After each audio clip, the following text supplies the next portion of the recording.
বাক্সাত বগাহাটীত পৰিণত হৈছে ৰেশম বিভাগৰ এখন ফাৰ্ম। এফালৰ পৰা গেলিব ধৰিছে ৰাজ্যৰ গুৰুত্বপূৰ্ণ বিভাগটোৰ ফাৰ্মখন।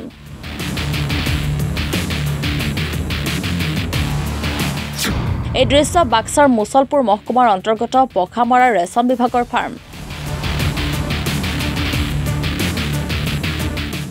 দৃশ্য চাওক ৰেশম বিভাগৰ ফাৰ্মখনৰ চৰকাৰী আৱাসগৃহসমূহ জহি খহি গৈ ভূত বাংলাত পৰিণত হোৱাৰ বিপৰীতে গৰুৰ চৰণীয়া পথাৰত পৰিণত হৈছে ফাৰ্মখন।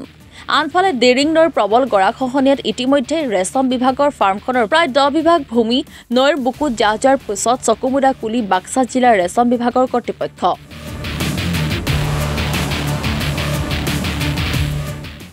বিভাগটোৱে নতুনকৈ ফাৰ্মখনত গছ ৰোপণ কৰিব সেয়া দূৰৰ কথা, এতিয়া পুৰণি গছ এডালকৈ ধ্বংস কৰি গৰুৰ চৰণীয়া পথাৰত পৰিণত কৰিছে। ৰেশম ফাৰ্মখন এফালৰ পৰা যে ধ্বংস হৈছে সেয়া ফাৰ্মৰ এগৰাকী কৰ্মচাৰী আৰু ৰাইজে মন্তব্য কৰিছে। অতি শীঘ্ৰে ৰেশম ফাৰ্মখনৰ মেৰামতি কৰাৰ লগতে গৰাখহনীয়া প্ৰতিৰোধ কৰাৰ বাবে বিভাগীয় কৰ্তৃপক্ষক দাবী জনাইছে ৰাইজে।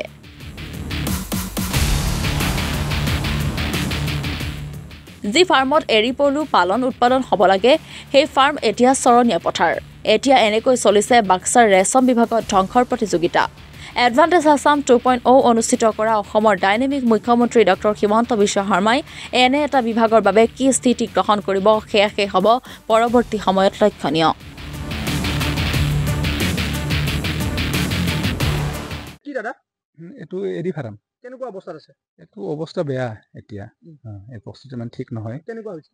এটা গছবিলাকতো নাই আগতে এতিয়া চুম গছ আছে আগতে কি বুলি কয় এটো এৰি গছ আছিলে এৰি গছটো এতিয়া পুলিয়ে নাপায় নেকি নাজানো সিহঁতে এতিয়া চুম গছটো লগাই দিছে আৰু খৰচবিলাক কেনেকুৱা হৈছে? ঘৰ চৰ ভাঙি আছে গেট বিলাকো ফেন্সিং বিলাকো নাই বিভাগৰ কৰ্তৃপক্ষৰ কোনো ব্যৱস্থা লোৱা নাই।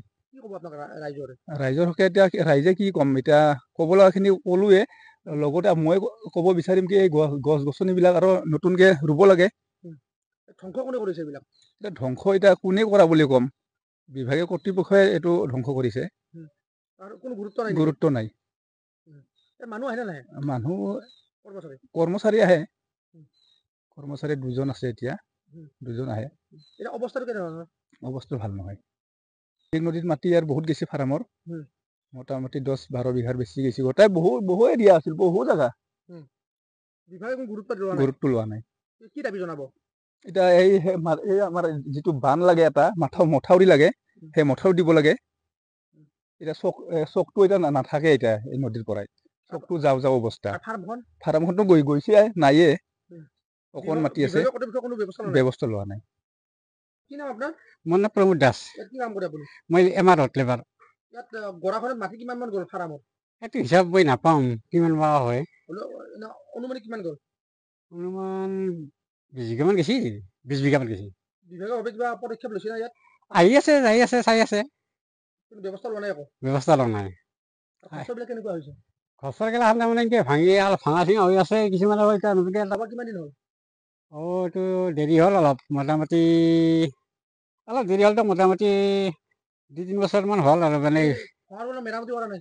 মেৰামতি অহা নাই মেৰামতি অহা নাই। আৰু ইয়াত গছ বহুত আছিল আগতে? গছে মচি কিছুমান তাৰমানে হেৰি গেলা মৰি যায় না মৰি যায় মৰা গেলা তাৰমানে গাছটো তাৰমানে এইবিলাক এনেকৈ মৰি যায় গাছটো তাৰমানে কিছুমান পকাই ধৰে। বিভাগে ব্যৱস্থা লোৱা নাই একো? বিভাগে আহি আছে চাই আছে তাৰমানে আজিও আহিব আজি ছাৰ আহি আছে ছাৰ তাৰমানে এই কিবা এই হেৰি ইলেকশ্যনৰ কিবা নহয় কি বুলি কয় এইটো এই আপোনাৰ অফিচৰ কিবা টেক্সৰ কাম কৰি আছে। কি নাম তেখেতৰ? ৰবীন শৰ্মা। আৰু ইয়াত গৰু দিব কোনে দিছে? গৰুটো এনেই দিয়া নাছিল আজি কিবা মানে চলটো দি গেল ভাতটো মই বন্ধ কৰি থাকোঁ গৰুটো মই উঘৰি দিম তাৰ পাছতে। নতুনকৈ গছ ৰুইছে নে ৰোৱা নাই? নতুনকৈ মানে নাৰ্চাৰী বনাব ধৰিছোঁ এতিয়া নাৰ্চাৰী বনাম এতিয়া নাৰ্চাৰী বনাই আছোঁ। এই গুটি গিলা পাৰি পেলাই নাৰ্চাৰী বনাম এতিয়া নাৰ্চাৰী বনাই তাৰমানে এতিয়া আৰু চুম বুলি আৰু নতুনকৈ তাৰমানে এই ফেন্স ইয়াৰ যিখন ফাৰ্ম ধ্বংস কোনে কৰিলে ফাৰ্মখন এইবিলাক? ধ্বংস বুলি আৰু ক'ব নোৱাৰি এইটো তাৰমানে কিয় ক'ব নোৱাৰি ধ্বংস বুলি আপোনাৰ মোটামুটি এতিয়া নদী কিছুমান খয়লৈ গ'ল গাছ গছনি গেলা কিছুমান মৰিল নদী বহুত মাটি খৰকৈ লৈ গ'ল। এতিয়া ধ্বংস বুলি আৰু কাক ক'ব ধ্বংস বুলি ক'ব নোৱাৰি আকৌ ধ্বংস এতিয়া গাছটো মানে মৰি গ'ল চৰকাৰৰ তাৰমানে কিছুমান আহে আৰু চাই চিতক কৈছে তেওঁ নকৰা নহয় ব্যৱস্থা নাই। গৰু বান্ধা কৰিব বন্ধ কৰিব লাগিব আৰু মুগা দিলেতো গৰুটো একটা পিপৰৰ গৰু এটা নাৰাখোঁ আমি এতিয়া গৰু কৰি কৰিছে বহুকেইটা গৰু আছে এই গৰু কথা মানে এতিয়া অলপ আগতে দি গ'ল এতিয়া তথাপিতো একটা উলিয়াই দিম আৰু এতিয়া অলপ পাছত মই উলিয়াই দিম অফিচাৰ এতিয়ালৈ আহি পোৱা নাই হা? অফিচাৰ আহি পোৱা নাই এতিয়ালৈ অফিচাৰে আপোনাৰ এই হেৰি দিছে এই টেক্সৰ কাম কৰি আছে নে কিবা টেক্সৰ কামত কৰি আছে